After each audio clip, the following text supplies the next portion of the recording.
What's good? Brian Tong here, and welcome to the Apple Byte for everything good and bad inside the world of Apple. And yeah, you know, I'm kind of on the hype train. Porg life, baby. All right, the wait is finally over. Ladies and gentlemen, the Amazon Prime Video app is here on Apple TV. Hallelujah. Hallelujah. Hallelujah. Now, it's probably the number one thing Apple Byte Nation has been asking about right now.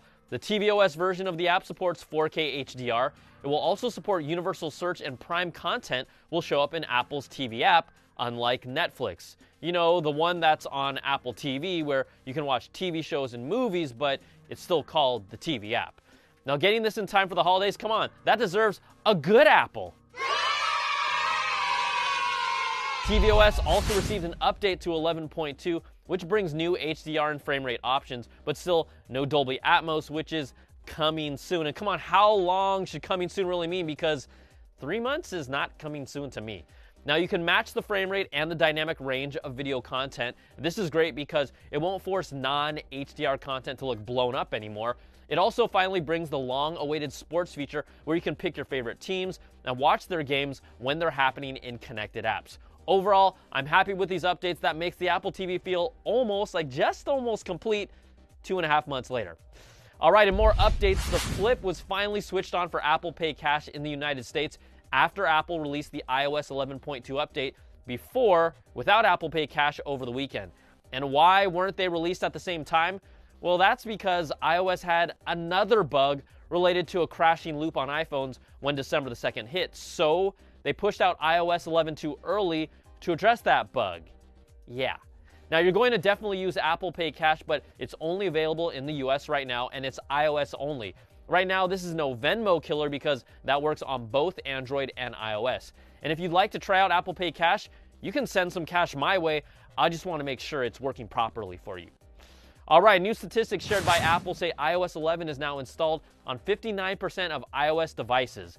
iOS 11 adoption has been slower than iOS 10, and it would honestly be less if users could revert back to iOS 10 easily on their earlier phones. But come on, iOS 11 has been the buggiest and least polished release we've ever seen from Apple, with bug after bug getting updates, week after week.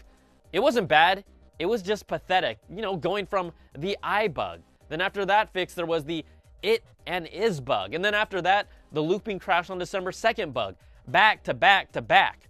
Now, one of the good things from iOS 11.2, I've heard some of Apple Byte Nation tell me that their battery performance has finally improved on earlier iPhones like the 6S, so let me know if that's the case with you too. And we're still waiting to get messages in iCloud syncing that existed in the original iOS 11 beta, but was taken out back in August after its announcement at WWDC this year.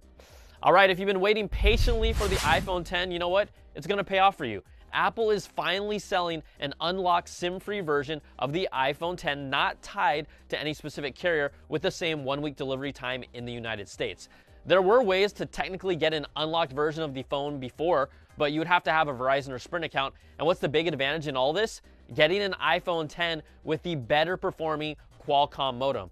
It's been tested and proven once again by Cellular Insights that the Qualcomm-based modem performs better than the Intel-based modem found in AT&T and T-Mobile versions of the phone.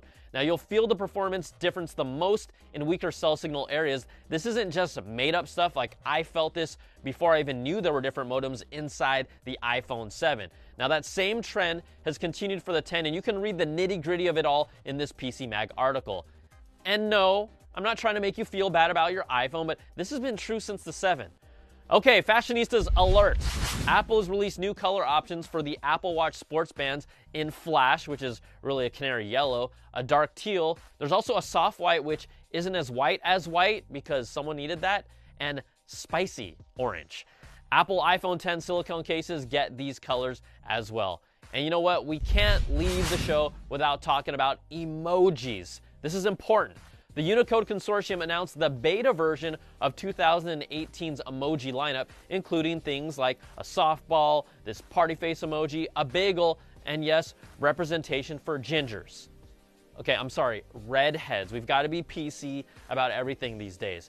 Users also might be given the option to change the direction of an emoji like the gun or train or runners, which can really change the context of what you're typing. And I'm sorry to tell you, the frowning poo-poo emoji has been removed from the list of 2018, along with these other crappy emoji faces. All right, before we go, we have an awesome giveaway and deal from our friends at Mophie. We're doing a giveaway for 2 Mophie wireless charging bases that work with the iPhone X 8M Plus. All you have to do is tell me, what did I think was the worst offense of the iPad ad in last week's show, and you'll get one of these 2 bad boys. And they're also hooking up Applebite Nation with a 15% off on their entire website, except for these hot bad boys. Just use the code Applebite, and it's good through December the 14th. All right, that's going to do it for this week's show. You can email me at theapplebite@cnet.com or tweet me at Brian Tong. Thanks so much for watching, and we'll catch you all next time for another Bite of the Apple.